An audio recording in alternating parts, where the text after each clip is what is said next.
So the last time we saw this guy, we saw that the crankshaft was looking a little rough, plus there was metal just everywhere in there. But I do have a spare engine, and we're going to crack into that today and see if that's usable. If so, I'm going to take parts from this and put it on that, and hopefully have an engine where you can put the 88 kit on. Alright, I have the questionable engine. We'll come back to this later when I need to pull the bits off. I want to take a look at the new engine. This boy looks just as rough as the last one. There's a chunk of the engine mount missing. Shouldn't really matter because there's still a beefy amount here. We'll see. I might swap this case side. Pulling the case side off means I gotta tear the entire engine apart, which I'm not super thrilled on. I'd like to just pull the cylinder, the head off, pull the clutch out, and put the high flow oil pump in this one. And hopefully everything else will just kind of work.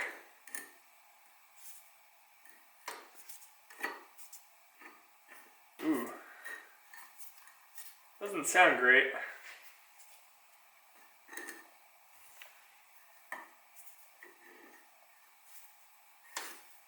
That might just be the flywheel though. We'll see. Alright, let's turn into this thing.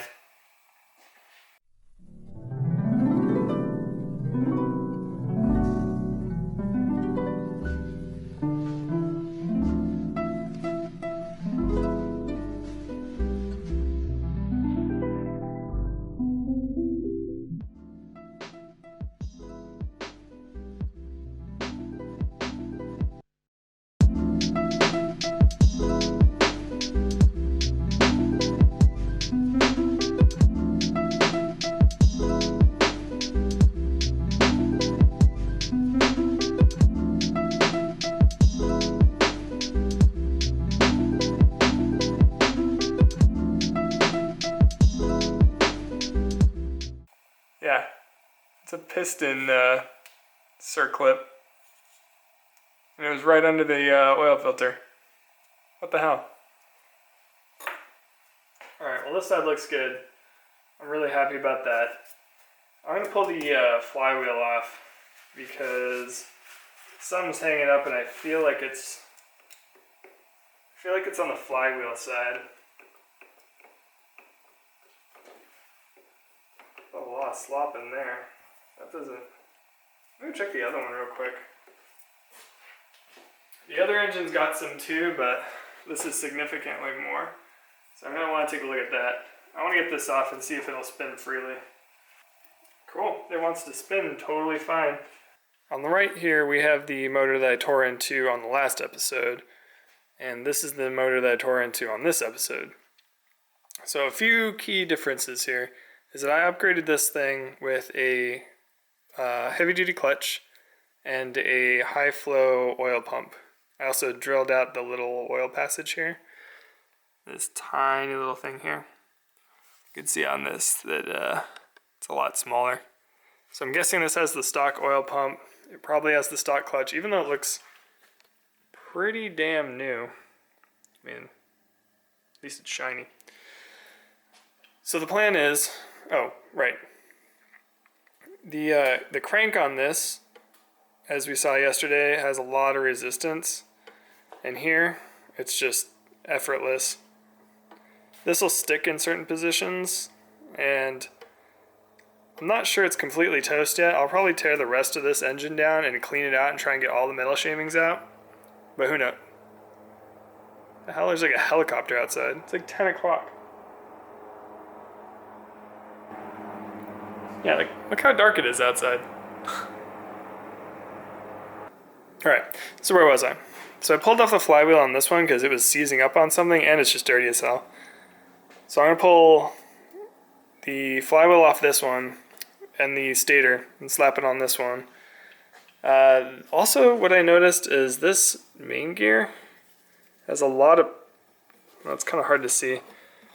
It's got a lot of play in it, side to side. See how much wiggle that is? And this one is significantly less. So I'm going to take that gear and swap it on here. Pretty much, I'm taking almost everything off of this and slapping it on this because I don't want to pull the crank out of this and put it into this one because there's just metal shavings through this entire thing. This will become the spare engine. I'll clean it out as best I can, see what I can use for parts, but otherwise it's probably just going to sit on the shelf for a little while and get thrown out eventually. Oh, what else? So these are some of the parts I pulled out of that sucker. The head that came off the spare engine looked like it had a stuck valve, and the cam was pretty notchy. There was just dirt everywhere on it too, so it was pretty gross. Everything else looked pretty decent. It looked like it had a top end rebuild fairly recently. Like, this piston looks pretty new, and I'm fairly certain it's not stock. The cylinder also looks decent. I couldn't see any cross hatching in it. It all looks just kind of worn. But overall, I'd say that probably could have run this if we cleaned it out well and fixed the valve. I have to pull off the clutch and this stud and the oil pump so I can drill out the oil passage. Then I can start putting on the new oil pump, the new clutch, the main gear, and finally the stator. And then finally, after all that, then I can slap the 88 kit on it. Let's get started by taking off the good usable parts from the old engine. Alright, so we'll get the shift lever off, and then the flywheel, and then we'll move over to the clutch and the gearing over there. Just kind of work our way around grabbing all the goodies.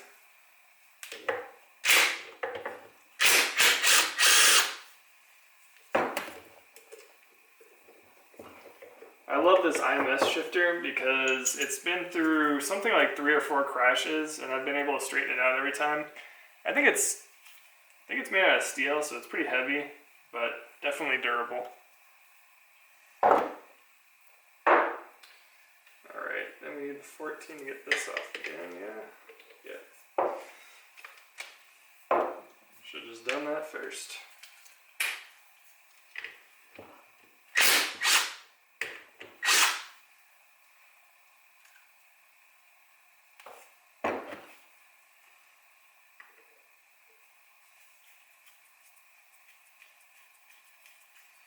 So these flywheel pullers, super useful, and they thread in, they're left-hand threaded, so you thread them in left hand and then twist the center part, and it'll push off the crank and pull the flywheel off.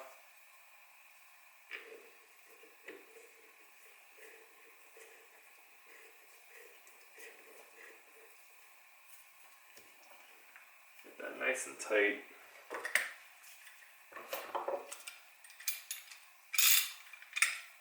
Tighten this down a bit. Use the crescent wrench to hold it, and the socket to tighten down and pull. There we go. Easy peasy.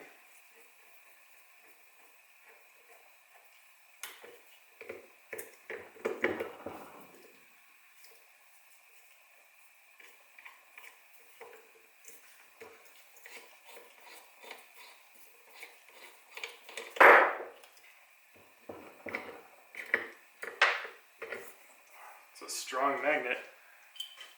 Alright, number 1, I guess number 2 after the shift lever. We're going to want the stator too, because this thing is in much better condition than the other one. Check that out compared to the dusty piece of crap we had before. And these 8s.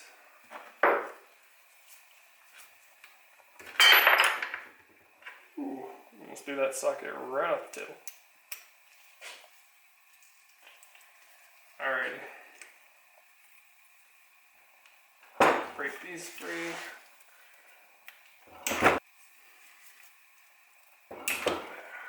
Perfect.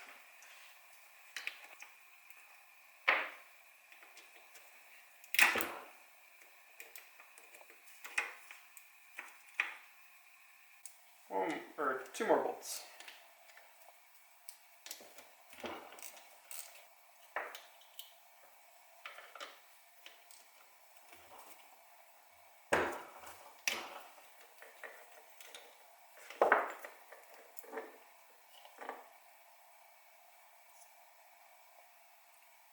this thing looks brand new compared to the other one. Set that aside with the bolts and brackets. Great. I think that's everything off this side. Keys in there. We'll split this case eventually because I want to clean it all out, see if it's salvageable, but for right now let's move on to the other side and pull off what we need from there.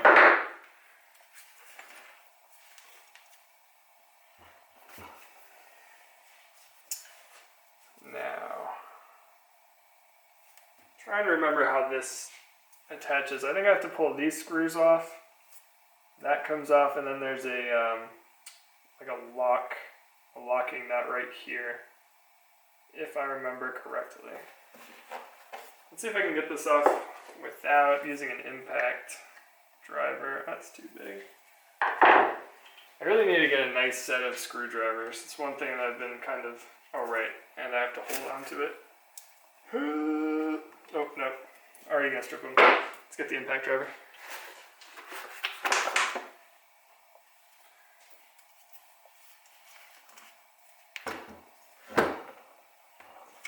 Alright, I'm gonna get 2 pieces of wood to kind of support this.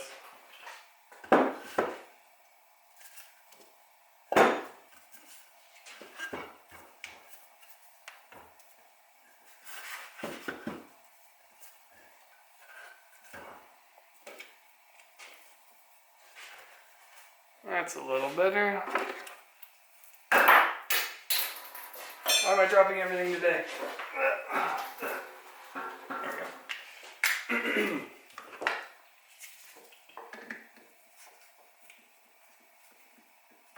Nope. Too big. Where's the other one?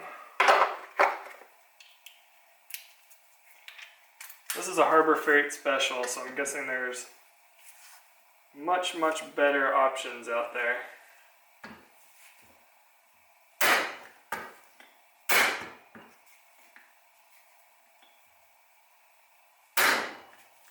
There we go. That's one.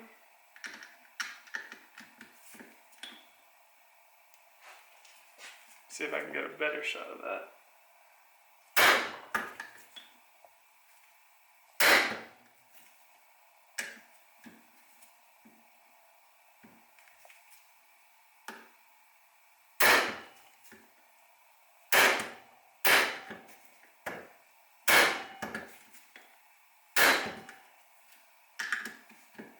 I could wedge a penny in there, but this thing's not moving around enough, so I think we're okay.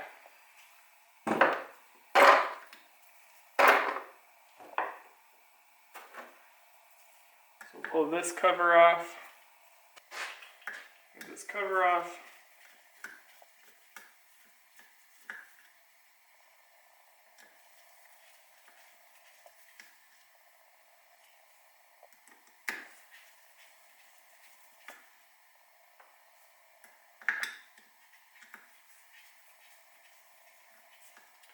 The last time I did this, I didn't have an impact driver, and it was hell to try and hold this thing and tighten it up. Alright, yeah. So there's a gasket on there, and you can see it. There's a little lock washer holding onto this nut right here, which I do have. There's a special tool to pull that off, and it is this little Johnny.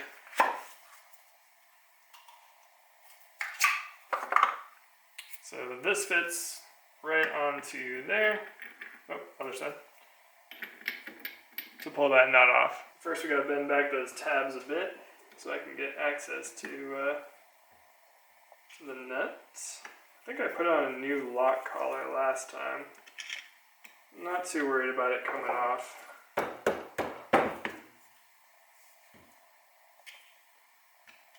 Since this one's in pretty good shape. Probably just end up reusing it. Alright, put those tabs back. Now I need to get an extension on here.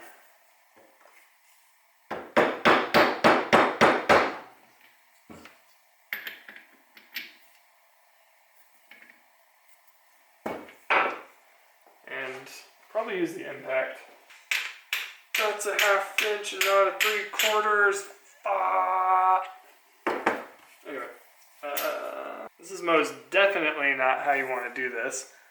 But I've got an extension on here to get to this and an adapter since I don't have the 1/2 inch impact.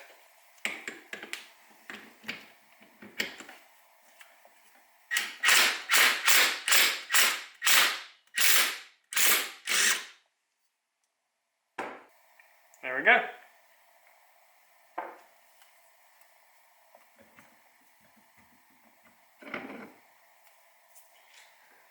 You can see in there, we got the little lock ring washer still in there. And all of this junk up on these edges is clutch material. So yeah, a decent amount of clutch material flying around in here. Now, from here, I need a... Oh, yeah. Looks like this is just held on with a circlip, and then this is, I'll use the impact driver again to pull these off.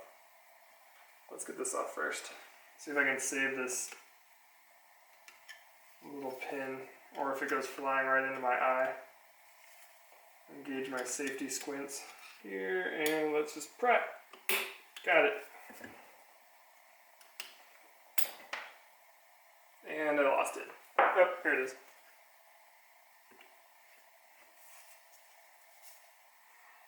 Ah, okay, so this is riveted in. So the other one's probably just worn beyond use.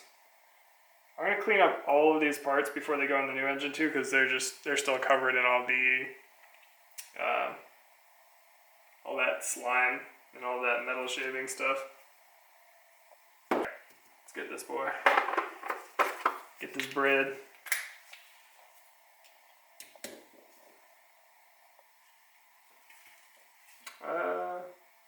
Yeah, it's the big.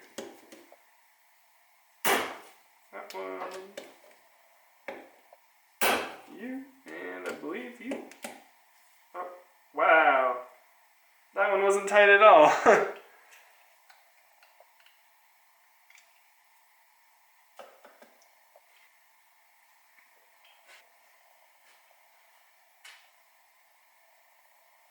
I'll hose this thing out and we'll see if we can save it. But I'm pretty happy with the parts we got out of it. They all look pretty clean and pretty good. I'm going to leave off here.